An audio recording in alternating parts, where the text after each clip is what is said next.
I'm gonna go over a memory saver, how to use it to save the memory on your car while you're changing the battery. This is the memory saver that I'll be using.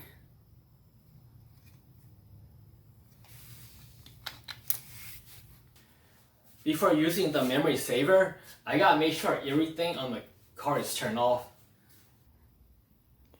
For this specific memory saver, when the car is turned off, if the current draw is 4 amp or more, then this memory saver should not be used on that car. To use the memory saver, I gotta connect the memory saver to a 12-volt portable power supply.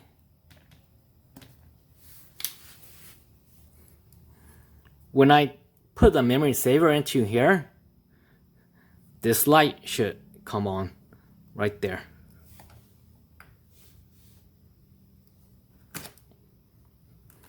The light came on.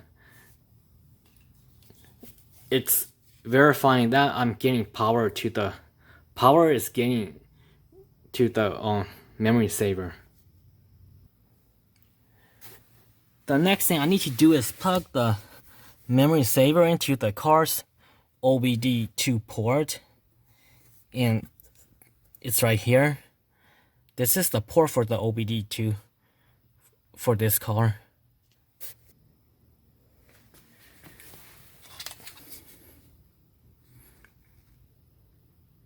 This goes into the OBDII port of the car.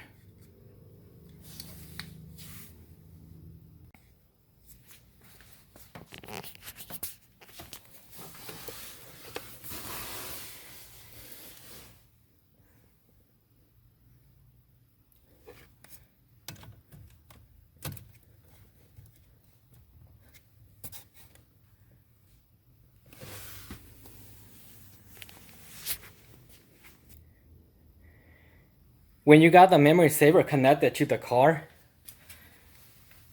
do not turn on the car. Don't turn the car on. If you do, you might, actually if you do, most likely you're gonna screw up something. Right now the battery could be removed and the memory on the car should not be lost. First, the negative, and then second, the positive. And there's something I want to say it's important. You want to keep in mind that there's power to this cable right now, so you don't want it touching ground or anything. You don't want it to touch anything. It might be a good idea to give me a second.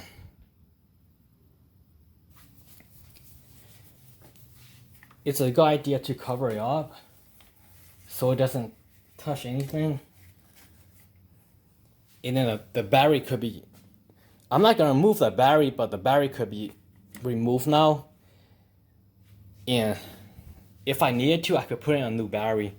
The reason there's power on this cable right now is because the memory saver is giving power to the car.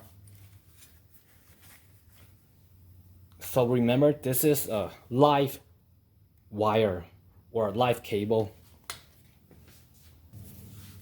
If you're gonna cover it up, you probably need something better than this. I don't think this is gonna work very good. I put the positive cable back on, and I put the negative cable back on. But for now, let's pretend I put on a new battery. And because I already installed a new battery, this is the old battery, but we're just pretending. And then since the new battery has been installed, I can now remove memory saver from the, I unplug it from the OBDII port.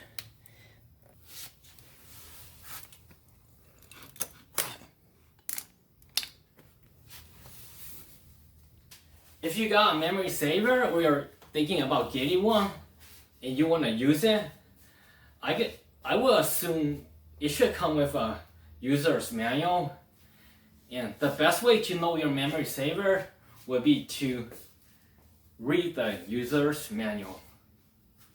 My name is Welking, and thank you for watching.